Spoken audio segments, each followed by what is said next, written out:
اسلام کے بارے میں جتنی معلومات ہیں شاید اس سے پہلے نہیں تھی.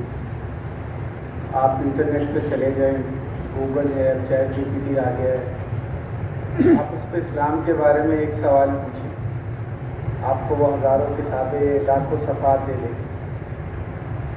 حضرت امام الیاس صاحب رحمۃ اللہ علیہ فرماتے تھے کہ دین کی معلومات غیر مسلموں کو بھی ہو سکتی ہیں. دین کی معلومات غیر مسلموں کو بھی ہو سکتی ہیں.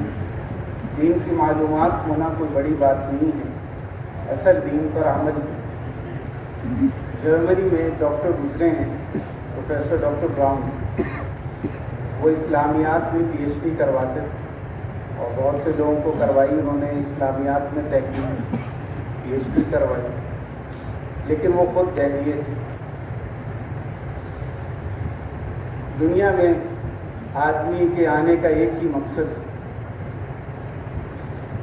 اور وہ ہے اللہ کو پانا. جو اللہ کو پا گیا وہ دنیا میں بھی کامیاب، وہ آخرت میں بھی کامیاب. یہ فروری 2006 کی بات ہے. میرے استاد محترم نے بسم اللہ الرحمن الرحیم وَلَسَوْفَ يُعْطِيكَ رَبُّكَ فَتَرْضَىٰ یہ آیت مبارکہ پڑھی، جس کا مفہوم ہے کہ اے میرے حبیب صلی اللہ علیہ وسلم ہم آپ کو اتنا دیں گے کہ آپ راضی ہو جائیں. فرمایا بعض معزز علماء کرام نے اس کی تفسیر میں لکھا ہے کہ اگر اس آیت مبارکہ میں اللہ کی رحمت کو، اللہ کے فضل کو، اللہ کے کرم کو کھولا جائے تو شاید لوگ نماز پڑھنا چھوڑ دیں.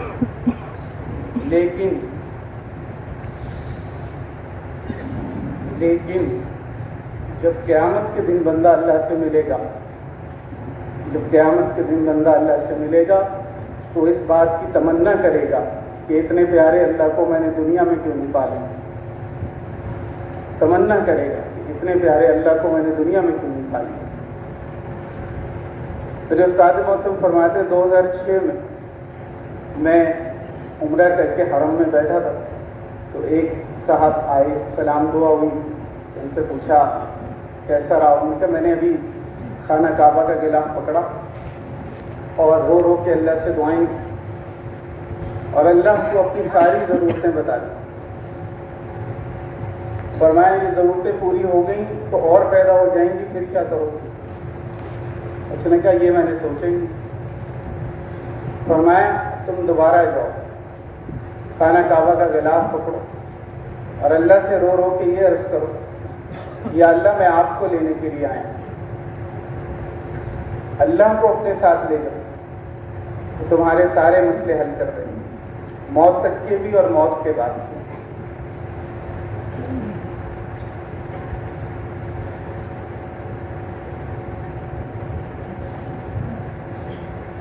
اللہ ہے اور اسی کے ہاتھ میں سب کچھ ہے. اور آدمی کی زندگی کا مقصد اگر یہ ہے کہ میں مرنے سے پہلے اللہ کو پا جاؤں اور وہ اس کے لیے دعا گو بھی ہے، تو اللہ کے فضل سے امید ہے کہ وہ مرنے سے پہلے اللہ کو ضرور پا جائے. حضرت تھانوی رحمۃ اللہ علیہ فرماتے ہیں کہ خدا کی قسم آدم علیہ السلام سے لے کے آج تک اور آج سے لے کے قیامت تک نہ ایسا ہوا ہے نہ ایسا ہوگا کہ کوئی سچی طلب سے اللہ کو پانے نکلا ہو اور اسے اللہ نہ ملا ہو. ابھی ہدایات میں فرمایا جو ہمارے بڑوں کی بات ہے کہ 3 دن پہ کس لیے جا رہے ہو، کہ 3 دن پہ جا رہے ہو اللہ کو لے کر آنا، اللہ سے فیصلہ کرا کے آنا یا اللہ ہم آپ کو لینے آئے ہیں، آپ کو لے کر ہی جائیں گے. تو شب جمعہ پہ کس لیے آئے ہیں؟ اللہ کو لینے آئے ہیں اور اللہ سے فیصلہ کروائیں کہ اللہ ہم آپ کو لے کر جائیں. بڑا مبارک ہے، تبلیغ میں 10 سال ہو گئے، 20 سال ہو گئے، ملکوں کے سفر ہو گئے. لیکن سوال یہ ہے کہ اللہ ملا کہ نہیں ملا، اللہ ملا کہ نہیں ملا. جس اللہ کو لینے نکلے ہیں وہ اللہ ملا کہ نہیں ملا. حضرت تھانوی رحمۃ اللہ علیہ سے خواجہ حسن مظہور رحمۃ اللہ علیہ نے عرض کہ جب میں اللہ کو پا جاؤں گا، مجھے اللہ کی ولایت دوستی حاصل ہو جائے گی تو کیا مجھے پتہ چلے فرمایا پتہ چلے گا. فرمایا جب روح جسم بالغ ہوا تو پتہ چلا تھا تجھے پتہ چلا. فرمایا جب روح بالغ ہوگی تب بھی پتہ چلا. بادشاہ وقت اس مسجد میں داخل ہو تو پتہ چلتا ہے. ساری کائنات کا بادشاہ اللہ کسی کے دل میں آئے اور پتہ نہ چلے یہ نہیں ہو سکتا. اللہ اللہ ہے. اللہ کو پانے کا ذریعہ اللہ کا دین ہے. حضرت محمد صلی اللہ علیہ وسلم کی مبارک سنتیں ہیں، لیکن ان پر عمل کیسے ہو؟ حضرت تھانوی رحمۃ اللہ علیہ فرماتے تھے کہ دین پہ عمل بغیر عشق کے نہیں ہو سکتا. دین پہ عمل بغیر عشق کے نہیں ہو سکتا. عقل والوں کے نصیبوں میں کہاں ذوق جنوں، عشق والے ہیں جو ہر چیز لٹا دیتے ہیں. دنیا امتحان کی جگہ ہے، اطمینان کی جگہ نہیں ہے. ہمارے بڑے فرماتے ہیں فَإِذَا عَزَمْتَ فَتَوَكَّلْ عَلَى اللَّهِ، کہ جس نے عزم کیا کہ میں نے اللہ کو پانا ہے تو عزم پورا ہو، بھروسہ اللہ پہ ہو کہ اللہ اپنا فضل ضرور کر دیں اور میں مرنے سے پہلے اللہ کو پا جاؤں. ایک طرف دنیا ہے، اس کی چیزیں ہیں، لذتیں ہیں، شہوتیں ہیں، ایک طرف اللہ کے احکامات. جتنا اللہ کا عشق کامل ہوتا چلا جائے گا اتنا اللہ کی فرما برداری کامل ہوتی چلی جائے گی. انسان معلومات کی وجہ سے دین پہ نہیں جمتا، عشق کی وجہ سے جمتا ہے. بہت معلومات ہیں، عشق نہیں.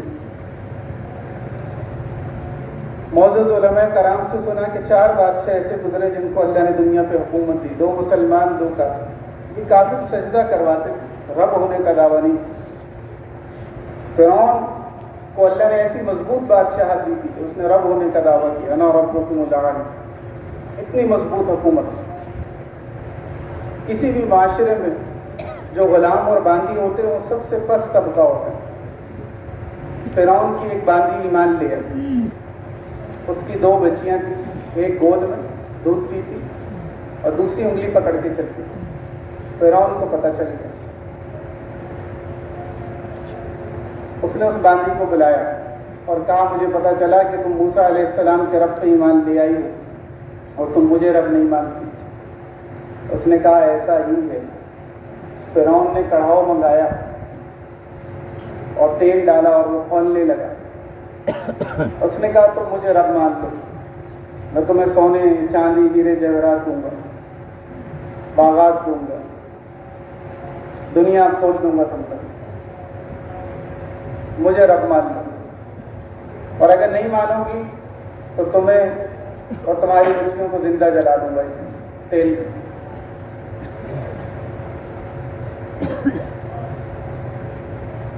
اس باندی نے کہا نہیں، میں موسیٰ علیہ السلام کے رب پہ ایمان لا چکی ہوں، اب میں نہیں ہٹوں. میں یہ عرض کر رہا ہوں عشق کسے کہتے ہیں؟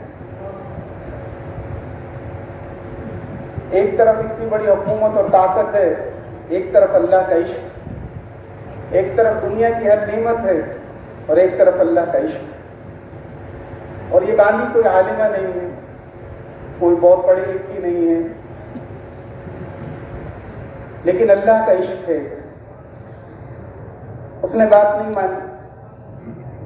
آپ تصور کریں کہ اگر ایک کتا ہو اور اس کو کہا جا رہا ہو کہ ڈالا جائے تو انسان کی کیا کیفیت ہوگی.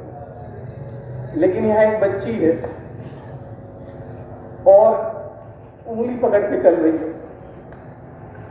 اس کی ماں کے ایک بول پہ کھیل بدل سکتا ہے، سب بدل سکتا ہے. بچی کو لے لیا گیا، اسے لے کے بڑے کڑھاؤ کی طرف. بچی رو رہی، وہ اپنی ماں کو بلا رہی، اماں مجھے بچاؤ. ایک طرف اللہ ہے، ایک طرف دنیا ہے.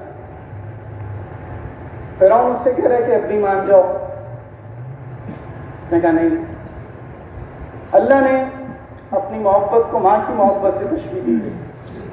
ماں کی محبت میں ایک جوش ہوتا ہے، اور ایک طرف ماں کی محبت اور ایک بچی. جب وہ کڑھاؤ کے قریب پہنچی، بچی رو رہی ہے، چیخ رہی ہے، ماں کو بلا رہی. اس نے کہا نہیں. اس کو کڑھاؤ میں پھینک دیا. بچی نے چیخ ماری، ماں نے بھی چیخ ماری. اللہ اپنے بندوں کو تنہا نہیں چھوڑتا، اللہ اللہ ہے۔ اللہ نے غیب کا پردہ چاک کیا اور اس بچی نے کہا اماں پریشان نہ ہوں، جلد ملیں گے۔ ماں کو ڈھارس بولی۔ فرعون نے کہا ابھی بھی وقت، تمہاری جان بخش دوں گا، یہ جو گود میں بچی ہے اس کی بھی سوچ۔ اس نے کہا نہیں، اللہ کا عشق کسی کے آگے نہیں جھکتا اگر کامل ہو۔ اس بچی کو بھی لے لیا گیا، چھوٹی سی بچی، اور ماں دیکھ رہی ہے، ماں بھی رو رہی ہے، بچی بھی رو۔ اسے کڑھاؤ کے قریب لایا گیا، پھر پوچھا گیا بتاؤ مجھے رب مانتی ہو؟ اس نے کہا نہیں۔ اس بچی کو بھی پھینک دیا گیا، بچی نے چیخ ماری، ماں نے بھی چیخ ماری، ماں کا کلیجہ ایک بار پھر پھٹ۔ اللہ نے غیب کے پردے کو پھر چاک کیا۔ اس بچی نے اپنی ماں کو پھر حوصلہ دیا کہ اماں پریشان نہ ہو، ہم ملیں گے، جلد ملیں گے جنت میں۔ اس عورت نے فرعون سے کہا، اس بانی نے، میری کل کائنات یہ 2 بچیاں ہی تھیں، اب دنیا میں کچھ نہیں ہے میرے لیے، میں خود ہی جان دے دیتی ہوں، لیکن میری ایک گزارش، ہماری ہڈیوں کو پھینکا نہ جائے، ان کو اکٹھا کر کے کسی جگہ دفنا دیا جائے۔ فرعون نے کہا تمہاری آخری خواہش پوری کی جائے گی۔ وہ آگے بڑھی، اس نے کڑاؤ میں چھلانگ لگائی اور جان دے، جان تو دینی ہی ہے، تو کیوں نہ آدمی اللہ پہ دے دے، جان تو دینی ہی۔ حضرت حسن مظہور رحمۃ اللہ علیہ شعر پڑھتے تھے، ارے ظالم یہ کیا کر رہا ہے، مرنے والوں پہ مر رہا۔ اللہ پہ جنہوں نے جان دی، اللہ باقی ہے، وہ بھی باقی ہے۔ حضور صلی اللہ علیہ وسلم جب معراج پہ تشریف لے کر جا رہے تھے، آپ صلی اللہ علیہ وسلم گزرے، ہزاروں سال کا فرق ہے موسیٰ علیہ السلام کے دور میں اور آپ صلی اللہ علیہ وسلم کے مبارک دور میں۔ آپ صلی اللہ علیہ وسلم کو جنت کی خوشبو آئی، آپ صلی اللہ علیہ وسلم نے فرمایا جبریل یہ جنت کی خوشبو کہاں سے آ رہی ہے؟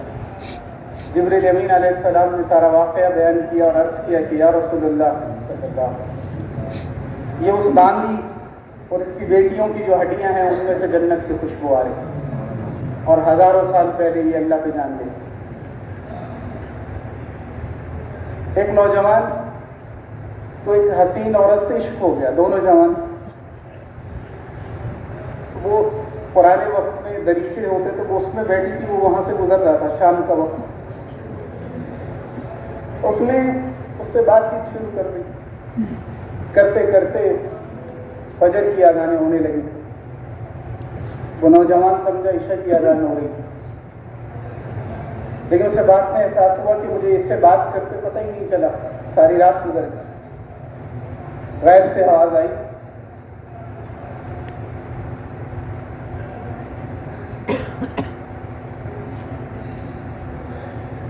تم نے ایک عورت کی محبت میں ساری رات جاگ کے گزاری، کاش تم ایک رات اللہ کے لیے جاگ کے گزارتے۔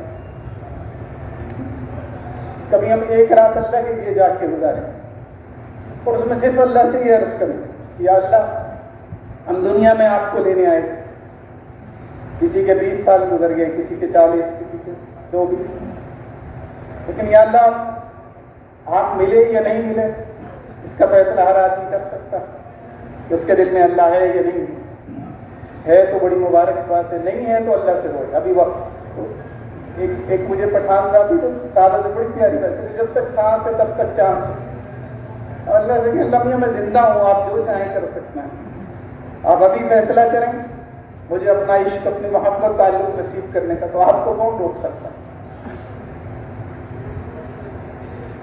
جن کو اللہ کا عشق شامل ہے وہ اپنے لقمے کو حلال کرتے ہیں۔ حضرت حاجی بشیر صاحب رحمۃ اللہ علیہ پوری پاکستان کے تبلیغی جماعت کے امیر، اور اس وقت یہ PTCL مشرقی مغربی پاکستان ایک تھا، اس کے DG تھے، ڈائریکٹر جنرل بھی تھے۔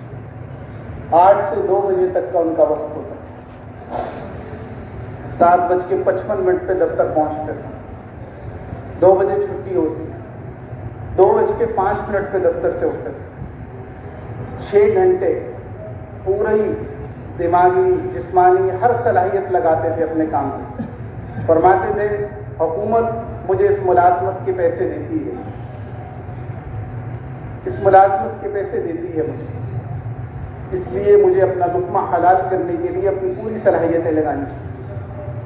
8 بجے سے 2 بجے کے درمیان دفتر کے اوقات میں کوئی تبلیغ کی بات نہیں سنتے تھے. صرف 4 اکابر کو اجازت دی کہ کوئی ایمرجنسی ہو تو انہیں رابطہ کر کے مختصراً مشورہ لے سکتے ہیں، اس کے علاوہ بات نہیں فرماتے. 2:05 پہ دفتر سے آتے تھے اور اس کے بعد عصر تک گھر کے معمولات سمیٹتے اور پھر پنڈی کا جو مرکز ہے وہاں عصر کی نماز پڑھتے اور عصر سے عشاء تبلیغ کو دیکھتے اور اس میں کوئی دفتر کی بات نہیں سنتے.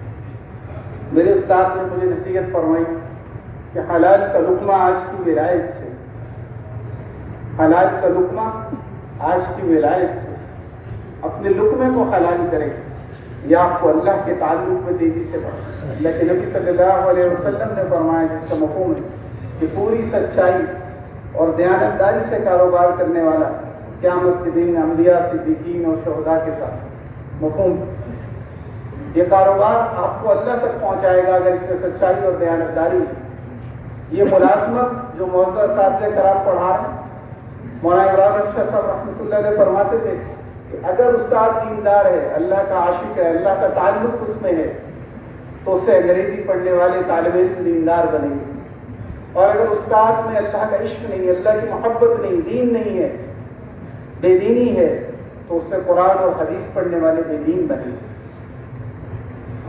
یہ جو بجلی اور قمقمے ہیں میرے استاد فرماتے ہیں یہ ساری شکلیں ہیں، اصل کرنٹ ہے. کرنٹ نہیں ہوگا پنکھا کمزور ہو، کرنٹ سے رابطہ مضبوط ہو ہوا دے دے گا. 2 لاکھ کا اے سی ہو، کرنٹ سے رابطہ نہ ہو ہوا دے دے گا. یہ کرنٹ اللہ کا عشق، یہ اللہ کا تعلق ہے کہ ہم اللہ سے مانگیں کہ یا اللہ ہم اس شب جمعہ پر آئے ہیں اور آپ کو لے کر ہی گئے. حضور صلی اللہ علیہ وسلم کا عشق صحابہ میں کامل تھا. حضور صلی اللہ علیہ وسلم معراج سے تشریف لائے اور واقعہ بیان فرمایا اور فرمایا جب میں سدرۃ المنتہا پہ پہنچا تو جبریل امین نے عرض کیا یا رسول اللہ صلی اللہ علیہ وسلم اگر میں اس سے آگے ایک قدم بھی رکھا تو میں جل کے راکھ ہو جاؤں گا. سیدنا ابوبکر صدیق رضی اللہ عنہ نے جب یہ سنا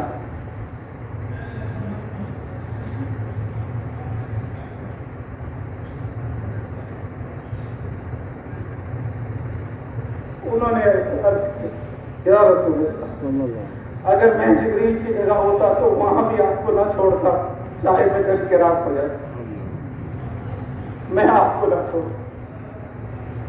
حضور صلی اللہ علیہ وسلم ایک درخت سے ٹیک لگا کر صحابہ کرام رضی مجمعین میں بیان فرما مجمع پڑھا. آپ صلی اللہ علیہ وسلم درخت سے جدا ہوئے ممبر کی طرف بڑھے.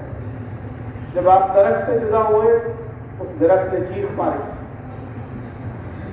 صحابہ کرام رضی مجمعین فرماتے ہم نے اس چیخ کو سنا.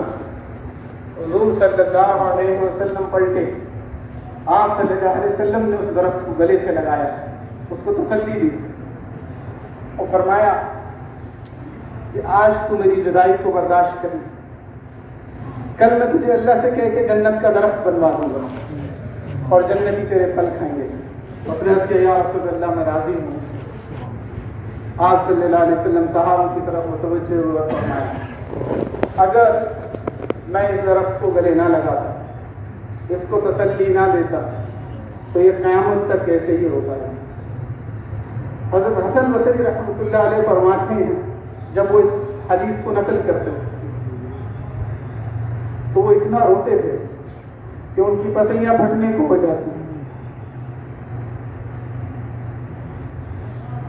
اور وہ فرماتے تھے کہ لوگوں جس نبی کی جدائی پہ درخت روئے آج اس کی جدائی کو میں نہیں رلاتی.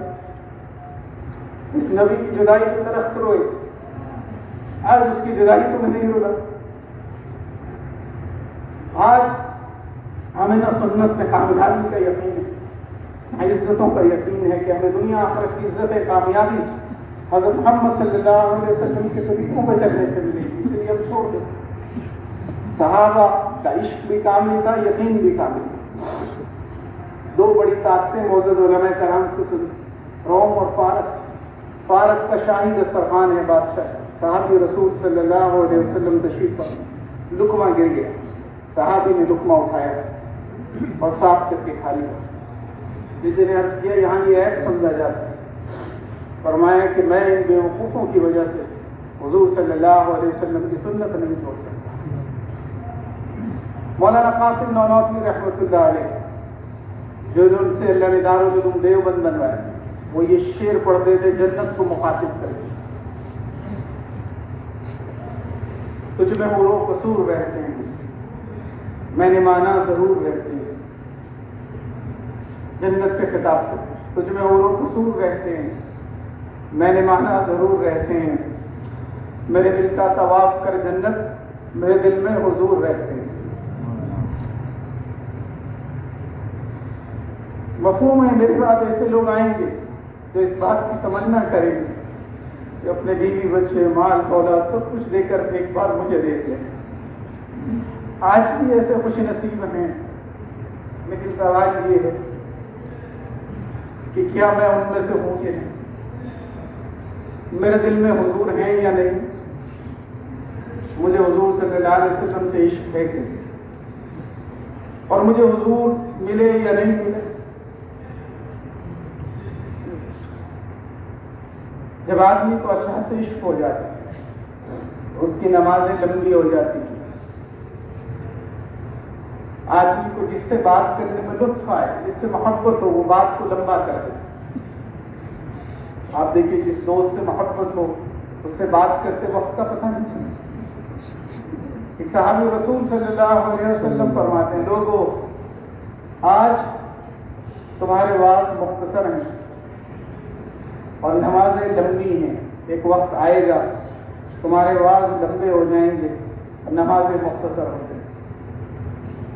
جب آدمی مسجد میں داخل ہوتا ہے، فرمایا اس کا اللہ سے تعلق پتہ چلتا ہے، کتنی محبت کتنی عظمت سے مسجد میں داخل ہو رہا ہے، اللہ کا گھر ہے،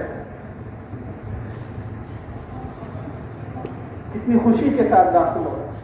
صحابہ رضی اللہ عنہم اجمعین، فرمایا ان کی نماز میں اللہ کے سوا کچھ نہیں ہوتا تھا، اور ہماری نماز میں اللہ کے سوا سب کچھ ہوتا ہے۔ دعا بھی اللہ سے باتیں نہیں ہیں۔ بزرگ شعر پڑھتے تھے، اگرچہ پر خطا ہے پر کہاں جائے تیرا بندہ، ہم تو یہ ادا کی ہے پر ادا کی ہے۔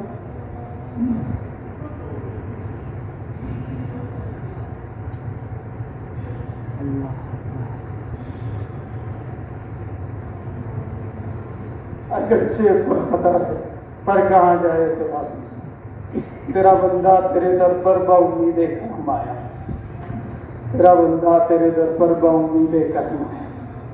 کم سے کم ہماری دعا میں تو جان ہو کہ ہم اللہ سے کہیں کہ یا اللہ آپ مہربانی کریں، آپ فیصلے فرمائیں، ہمیں اپنا تعلق نصیب فرمائیں، پوری امت کو فرمائیں۔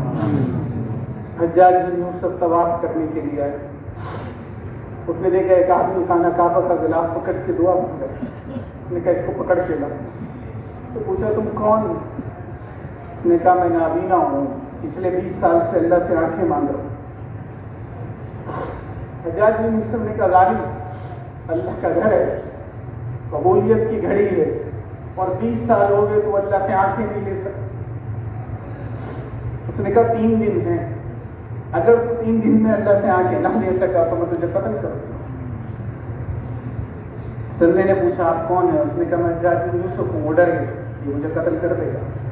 3 دن بعد حجاج بن یوسف پھر طواف کرنے آئے، اس نے اپنے سپاہیوں سے کہا اس کو ڈھونڈ کر لاؤ، اس آدمی کو ڈھونڈ کر لیا، اس کی آنکھیں اللہ نے واپس کر دی۔ حجاج بن یوسف نے پوچھا تجھے آنکھیں کیسے ملی؟ اس نے کہا میں نے اللہ سے دعا کی۔ حجاج بن یوسف نے کہا دعا تو پچھلے 20 سال سے کر رہا ہے۔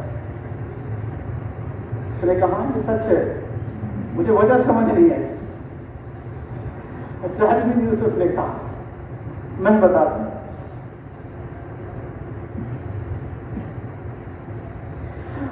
دوسرے حضرت یوسف نے کہا میں بتاتا ہوں کہ پہلے تو مانگ رہا تھا منوا نہیں رہا تھا، پہلے تو مانگ رہا تھا اللہ سے منوا نہیں رہا تھا، اب تم نے اللہ سے منوایا ہے۔ وہ اللہ جو ساری ماؤں سے زیادہ شفیق ہے وہ کیسے نہیں مانے؟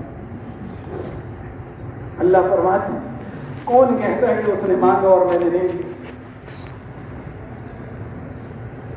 ہم اپنی نماز پہ بڑے فرماتے ہیں محنت کریں، اللہ سے فیصلے کروائے اپنی دعا اور نماز سے۔ مولانا یوسف صاحب رحمۃ اللہ علیہ فرماتے تھے کہ نماز سے آدمی اپنے دنیا اور آخرت کے سارے مسئلے اللہ سے حل کروا سکتے۔ ایک شخص نے عرض کیا کہ ہم نماز پڑھتے ہیں، ہمیں تو 2 وقت کی روٹی نہیں ملتی۔ حضرت نے فرمایا وہ نماز جو تمہیں 2 وقت کی روٹی نہیں دلا رہی وہ جنت کیسے دلائے گی؟ تو اللہ سے بات کر نمازوں میں جان لائیں۔ عاشق کی نماز، جب کسی کو کسی سے عشق ہو جاتا ہے تو وہ پتہ کرتا ہے کہ کیا کرنے سے یہ خوش ہوگا۔ ماں سے محبت ہے، ماں سے پوچھتے ہیں اماں ہم کیا کریں کہ آپ خوش ہو جائیں؟ ہماری آپ کی محبت اور بڑھے، بیوی سے ہے، بچوں سے، دوست سے ہے۔ جس کو اللہ سے عشق ہوگا وہ معزز علماء کرام سے جڑے گا، معزز علماء کرام سے پوچھے گا کہ اس وقت میں نے کیا کرنا ہے جس سے میرا اللہ راضی ہو جائے۔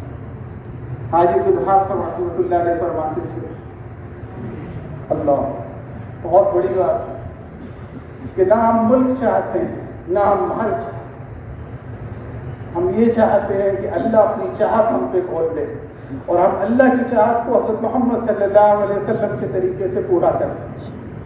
یا اللہ ہم کچھ نہیں چاہتے، ہم وہ چاہتے ہیں جو تو چاہتا ہے۔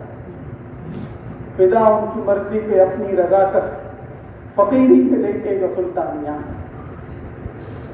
تو پوچھو معزز علماء کرام سے کہ میں کس وقت پہ کیا عمل کروں جو اللہ کے حکم کے مطابق ہو اور حضرت محمد صلی اللہ علیہ وسلم کے طریقے کے مطابق۔ فرمایا کہ اللہ کا نام تسبیح پورے کرنے کے لیے نہ لو بلکہ محبت سے لو۔ سبحان اللہ اس لیے نہ پڑھو کہ 100 دانے پورے کرنے، بلکہ سبحان اللہ اس لیے پڑھو کہ اللہ ملا کہ نہیں ملا، کہ میں نے یہ سبحان اللہ کو پانے کے لیے پڑھی تھی، مجھے اللہ ملا۔ میرے استاد فرماتے تھے کہ قرآن کی تلاوت بہت مبارک ہے، لیکن ایک قاری کی تلاوت ہے، ایک عاشق کی تلاوت ہے۔ قاری کی تلاوت شروع کی بسم اللہ الرحمن الرحیم اور وہ سورہ فاتحہ سے والناس تک پڑھ گئی، لیکن ایک عاشق کی تلاوت ہے۔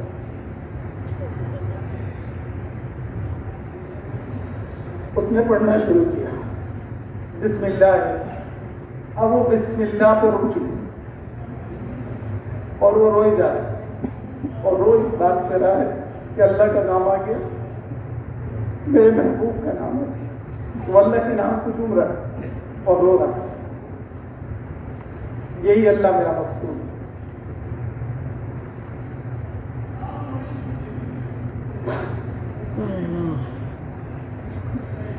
اللہ کے عشق کے ساتھ اللہ کا ذکر کریں۔ فرمایا غفلت بہت بری چیز ہے، انسان سے خانہ کعبہ میں بد نظری کروا دیتی ہے۔ فرمایا نظر کی حفاظت آج کی ولایت ہے۔ بخاری کی حدیث ہے، حضور صلی اللہ علیہ وسلم نے فرمایا جس کا مفہوم ہے بد نظری آنکھوں کا زنا ہے۔ موسیٰ علیہ السلام نے عرض کیا اللہ آپ کہاں رہتے ہیں؟ فرمایا میں ٹوٹے ہوئے دلوں میں رہتا ہوں۔ آدمی جا رہا ہے، سامنے سے کوئی غیر محرم آ رہی ہے، یا موبائل پہ یا کسی لیپ ٹاپ یا کسی ڈیوائس پہ کوئی بھی غیر محرم ہے، اب 2 میں سے ایک کام ہوں گے، یا حکم ٹوٹے گا یا دل ٹوٹے گا۔ اگر اس نے غیر محرم کو دیکھ لیا تو حکم ٹوٹ جائے گا، اللہ سے محرومی ہے، اور اگر اس نے غیر محرم کو نہیں دیکھا تو دل ٹوٹ جائے گا، اور جتنا دل ٹوٹے گا اتنی تیزی سے اللہ کے تعلق میں بڑھے۔ تو بچا بچا کے نہ رکھی سے، تیرا آئینہ ہے وہ آئینہ، جو شکستہ ہو تو عزیز تر ہے نگاہ آئینہ ساز، کہ اللہ ٹوٹے ہوئے دلوں میں رہے، جو حرام تقاضے گناہوں کے ان کو چھوڑ، اللہ کے دھیان کو مضبوط کرو، اللہ دیکھ رہا ہے، اللہ کی نافرمانی نہیں۔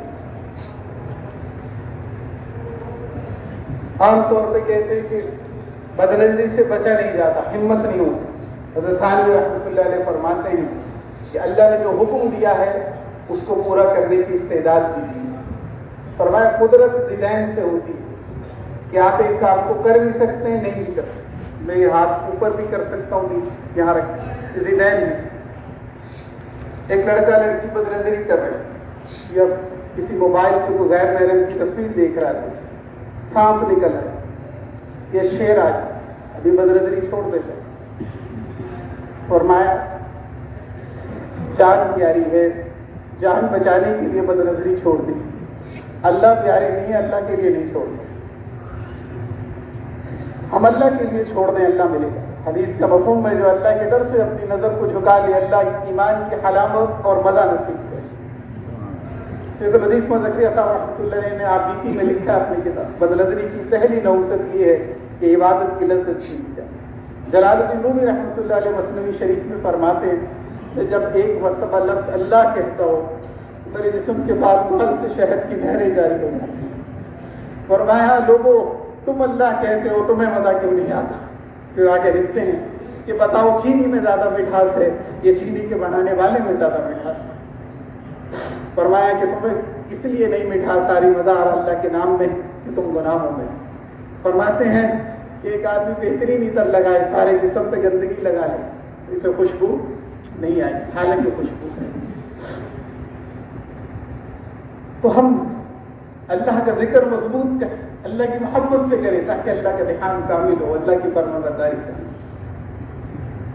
مولانا عبد الرحمن اشرفی رحمۃ اللہ علیہ فرماتے تھے پورے قرآن کا خلاصہ دو باتیں، بد کلامی بد گمانی۔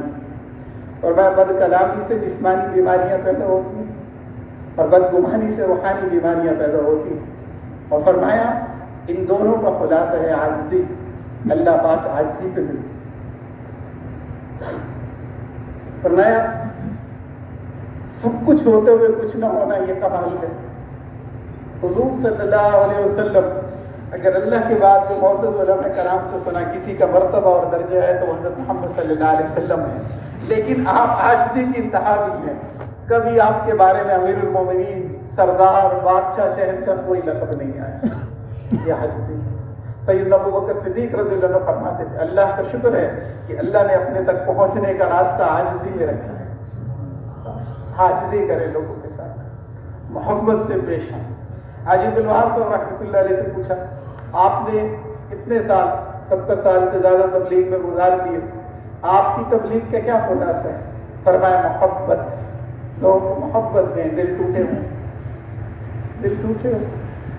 فرمایا کہ حضور صلی اللہ علیہ وسلم نے فرمایا جس کا مفہوم ہے کہ دو لوگوں میں جھگڑا ہو، ایک حق پہ ہو ایک حق پہ نہ ہو، اور جو ناحق ہے وہ پیچھے ہٹ جائے کہ جھگڑا نہ ہو، اللہ اسے جنت کے کناروں پہ گھر دے گا، اور جو حق پہ ہوتے ہوئے پیچھے ہٹ جائے کہ جھگڑا نہ ہو، اللہ اسے جنت کے درمیان میں گھر دے گا۔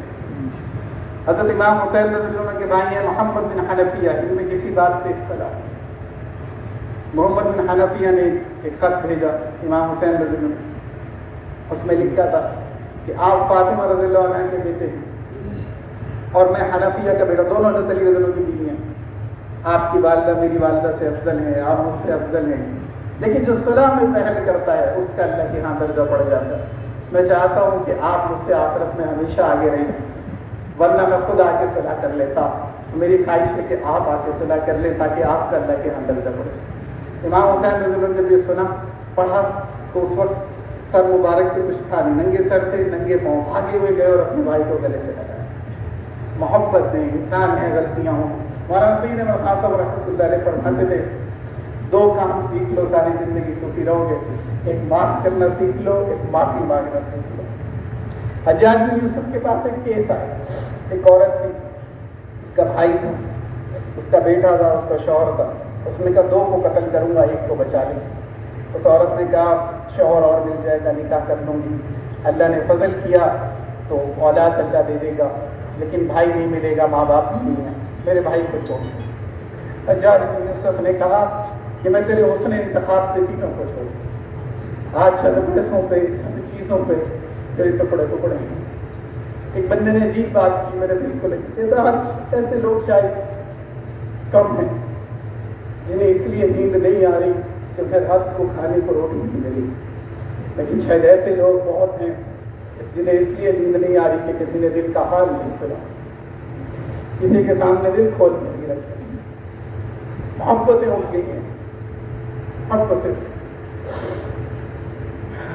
فرمایا سیدنا علی حجویری رحمۃ اللہ علیہ فرماتے تھے میں نے اللہ تک پہنچنے کے بہت راستوں پہ سفر کیا، لیکن سب سے تیز رفتار اور مختصر ترین مخلوق خدا کی بے لوث خدمت کو پایا۔ فرمایا اللہ کو قسم و پرسوں میں تلاش کرو، جنہیں کوئی سلام نہیں کرتا انہیں سلام کرو، جن کا کوئی استقبال نہیں کرتا ان کا استقبال، جن کا کوئی نہیں ہوتا ان کا اللہ تو ہے۔ قیامت کے دن اللہ فرمائیں گے کہ میں بھوکا تھا، ایک آدمی آئے گا، اللہ اس سے فرمائیں گے میں بھوکا تھا تو نے مجھے کھانا نہیں کھلایا، میں بے لباس تھا تو نے مجھے لباس نہیں پہنایا، اور میں بیمار تھا تو نے میری عیادت نہیں کی۔ وہ کہے گا یا اللہ آپ ان تینوں چیزوں سے پاک ہیں، آپ بھوک سے، لباس سے، بیماری سے پاک ہیں۔ اللہ فرمائیں گے نہیں، میرا فلاں بندہ بیمار تھا، اگر تو اس کی عیادت کرتا تو مجھے وہاں پاتا، میرا فلاں بندہ بھوکا تھا تو اس کو کھانا کھلاتا مجھے وہاں پاتا، میرا فلاں بندے کے پاس لباس نہیں تھا تو اسے لباس دیتا مجھے وہاں پاتا۔ یہ موقع اللہ سے لینے کے ہوتے۔ میرے استاد نے بہت سالوں پہلے مجھے ایک نصیحت کی، فرمایا آج بہت سے لوگ اللہ سے محروم ہیں، بہت سے لوگ اللہ سے محروم ہیں ماں باپ اور استاد کی نافرمانی کی وجہ سے۔ فرمایا یہ وہ مضمون ہے جس میں 100 میں سے 100 نمبر چاہیے۔ آدمی پوری دنیا کا صدر اور وزیر اعظم بن جائے، ماں باپ ہوتے ہیں، استاد ہوتے۔ میں پڑھ رہا تھا ایک جگہ علامہ اقبال کو انگریز حکومت نے کہا کہ ہم آپ کو سر کا خطاب دینا چاہتے ہیں۔ انہوں نے ایک شرط رکھ دی کہ میرے جو استاد ہیں مولوی میر حسن صاحب، ان کو پہلے شمس العلماء کا خطاب دیا جائے۔ انگریز حکومت نے کہا آپ نے اتنی زبردست شاعری لکھی ہے، تخلیق کی ہے، اس لیے آپ کو سر کا خطاب دیا جا رہا ہے، آپ کے استاد نے ایسا کیا کیا ہے کہ ان کو شمس العلماء کا خطاب دیا جائے؟ تو علامہ اقبال نے فرمایا کہ میرے استاد نے اقبال کو تخلیق کیا۔ میرے بڑے فرماتے ہیں کہ کبھی بھی اپنے محسن اور اپنی اوقات نہ بھولو، ہم بڑی جلدی اپنے محسن اور اپنی اوقات بھول جاتے ہیں۔ حاجی عبدالحق صاحب رحمۃ اللہ علیہ فرماتے ہیں کہ جس نے کسی کو حقیر سمجھا وہ اللہ کی نگاہ سے گرے گا نہیں، وہ گر گیا۔ کسی کو حقیر نہ سمجھا۔ میرے استاد نے مجھے ایک نصیحت فرمائی تھی کہ میرے بیٹے کل قیامت کے دن پتہ چلے گا کہ کون کہاں پہنچا ہے، کل قیامت کے دن پتہ چلے گا کہ کون کہاں پہنچا۔ ایک بزرگ بہت اللہ والے مشہور تھے ایک علاقے میں، وہ روٹی خریدنے نان بھائی کی دکان پر گئے۔ پرانے وقتوں میں سکے چلتے تھے، انہوں نے وہ نان یا روٹی جو تھی وہ خریدی اور اس کو سکے دیے جو قیمت تھی۔ اس نے سکے دیکھ کر کہا کہ حضرت یہ سکے کھوٹے ہیں۔ وہ بزرگ یہ سن کے بے ہوش ہو کے گر گئے، ان کو ہوش میں لایا گیا۔ لوگوں نے پوچھا بس اتنی سی بات پہ بے ہوش ہو گئے، کیا ہوا؟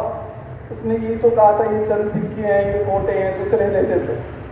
انہوں نے فرمایا کہ بات یہ نہیں ہے کہ یہ سکے کھوٹے ہیں، اصل بات یہ ہے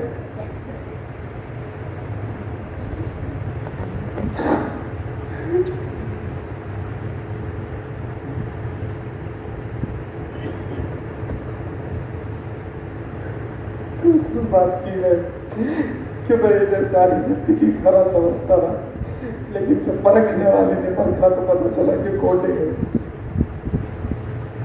آدمی سمجھتا ہے ہم نیاز کر رہے ہیں، ہم یہ کر رہے ہیں، ہم وہ کر رہے ہیں، لیکن اب پرکھنے والے نے پرکھا ہی نہیں ہے اس میں اخلاص تھا کہ نہیں۔ کہاں سے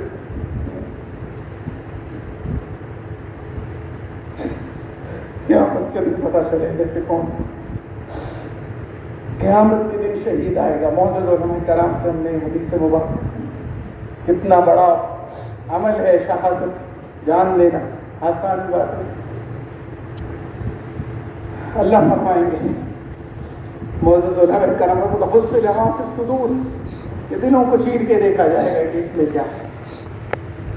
فرمایا وہ شہید سے اللہ پوچھیں گے تم نے کس لیے جان دی؟ وہ کہے گا یا اللہ آپ کے لیے جان دی۔ فرمایا نہیں، تو نے اس لیے جان دی تھی کہ لوگ تجھے بہادر کہیں، سو کہا جا چکا اس کو جہنم میں پھینک دیا جائے۔ سخی آئے گا، مال خرچ کرنا، محنت سے کمانا، خرچ کرنا کتنا بڑا عمل، اس سے پوچھا جائے گا کہ مال کیوں خرچ کیا؟ وہ کہے گا یا اللہ آپ کے لیے کیا، آپ کی رضا کے لیے کیا۔ فرمایا نہیں، تم نے اس لیے کہا لوگ سخی کہیں، سو کہا جا چکا اس کو، اور حکم ہوگا اس کو دوزخ میں پھینک دیا جائے۔ پھر کھاری آئے، علماء آئیں گے، علم پڑھایا، وہاں سے نصیحت کی، اللہ پوچھیں گے کس لیے کی؟ وہ بھی یہی کہے گی کہ اللہ آپ کے لیے کی۔ اور میں گلے تم نے اس لیے کیا کہ لوگ تمہیں کاری گئے، عالم کیوں، بڑا کیوں، سو کہا جا چکا۔ اور ان تینوں کو منہ کے بل گھسیٹ کے دوزخ میں پھینک دی گئے۔ اللہ سے اخلاص مانگے۔ میرے استاد نے مجھے ایک نصیحت فرمائی تھی کہ اتباع سنت کے ساتھ اخلاص ضروری ہے، کہ اتباع سنت کے ساتھ اخلاص نہ ہو تو عمل قبول نہیں ہے۔ اللہ سے ہم رو کے اخلاص مانگے کہ اللہ عافیت سے ہمارے عمل کو اپنے فضل کرم سے قبول فرما لے، اور ہم ہر عمل کے آخر میں اللہ سے معافی مانگے۔ حاجی عبدالوہاب صاحب رحمۃ اللہ علیہ فرماتے تھے جو آدمی استغفار کرے گا اللہ کو اپنی کمیاں بتائے گا، اللہ اس کی کمیوں کو دور کروا دے گا۔ اللہ اللہ ہے، کسی کا محتاج۔ ہر عمل کے بعد ضرور سوچیں کہ اللہ ملا کہ نہیں ملا۔ مولانا یوسف صاحب رحمۃ اللہ علیہ فرماتے تھے کہ دین قربانیوں سے چمکا ہے، اور دین آج بھی قربانیوں سے چمکے گا۔ اگر دین کے لیے قربانیاں ہوں گی تو قبرستان ہوگا اور دین چمکے گا، اور اگر دین کے لیے قربانیاں نہیں ہوں گی اسلامی حکومت ہوگی اور دین مٹ جائے گا۔ ہم نے اپنے بڑوں سے سنا کہ معاذ بن جبل رضی اللہ عنہ جیسا مفتی نہ اس امت میں آیا ہے نہ آئے گا۔ یہ وہ عظیم شخصیت ہے جن کو حضور صلی اللہ علیہ وسلم نے فرمایا کہ معاذ مجھے تم سے محبت ہے۔ میں یہ عرض کرنے کی کوشش کر رہا ہوں قربانی کس کو کہتے ہیں؟ آج تو کیا کچھ نہیں ہے ہمارے پاس، لیکن قربانی دینے والے دیکھ لیں۔ حضور صلی اللہ علیہ وسلم نے فرمایا کہ معاذ مجھے تم سے محبت ہے، اور وہاں سے رضی اللہ عنہ کو یمن بھیج رہے ہیں دین کی محنت کے لیے۔ معاذ بن جبل رضی اللہ عنہ گھوڑے پہ سوار ہیں، اعزاز اور اکرام کیا اللہ کے راستے کے مسافر کا۔ حضور صلی اللہ علیہ وسلم پیدل چل رہے ہیں، گھوڑے کی لگام آپ صلی اللہ علیہ وسلم کے ہاتھ مبارک میں ہے، اور معاذ بن جبل رضی اللہ عنہ کو نصیحتیں فرماتے جا رہے ہیں۔ مدینے کی سرحد آ گئی، اور جو آخری بات معاذ بن جبل رضی اللہ عنہ سے فرمائی وہ یہ تھی کہ اے معاذ، جب تم واپس آؤ گے تو مجھے زندہ نہیں پاؤ۔ یہ سن کے معاذ بن جبل رضی اللہ عنہ کی چیخیں نکل گئی۔ حضور صلی اللہ علیہ وسلم بھی رو رہے ہیں اور معاذ بن جبل رضی اللہ عنہ بھی رو رہے ہیں۔ معاذ بن جبل رضی اللہ عنہ کے گھوڑے کا رخ یمن کی طرف ہے، اور ان کا چہرہ حضور صلی اللہ علیہ وسلم کی طرف ہے۔ آپ صلی اللہ علیہ وسلم ان کو دیکھ رہے ہیں، وہ آپ صلی اللہ علیہ وسلم کو دیکھ رہے ہیں، اور دونوں رو رہے ہیں۔ اور اس وقت تک روتے رہے اور ایک دوسرے کو دیکھتے رہے جب تک معاذ بن جبل رضی اللہ عنہ نظروں سے اوجھل نہیں ہو گئے۔ یہ قربانیاں ہیں۔ حضور صلی اللہ علیہ وسلم کا مثال ہو گئے۔ معاذ بن جبل رضی اللہ عنہ مدینہ تشریف لائے، سیدنا ابو بکر صدیق رضی اللہ عنہ امیر المومنین تو انہوں نے فرمایا کہ اے معاذ، ہمیں آپ کی مدینے میں ضرورت ہے۔ انہوں نے عرض کیا امیر المومنین، حضور صلی اللہ علیہ وسلم نے میری یمن تشکیل کی تھی، اگر میں کل قیامت کے دن مدینے سے اٹھایا گیا تو حضور صلی اللہ علیہ وسلم کو کیا منہ دکھاؤں گا؟ میں مدینے میں ہی مرنا چاہتا ہوں، اور قیامت کے دن مدینے سے یمن میں ہی مرنا چاہتا ہوں، اور قیامت کے دن یمن سے ہی اٹھنا چاہتا ہوں۔ یہ اتنی بڑی بڑی قربانیاں ہیں، کبھی کبھی میں بیٹھ کے سوچتا ہوں کہ میرے جیسے منہ سے شاید یہ بات بیان کرتے ہوئے بھی اچھی نہیں لگتی، اتنی بڑی قربانیاں ہیں۔ غزوہ بدر معزز علماء کرام سے سنا کہ لڑائی کا ارادہ نہیں تھا، لیکن صورتحال ایسی بن گئی، چند تلواریں اور کوئی ساز و سامان نہیں چلتا۔ اس میں 76 مہاجرین تھے،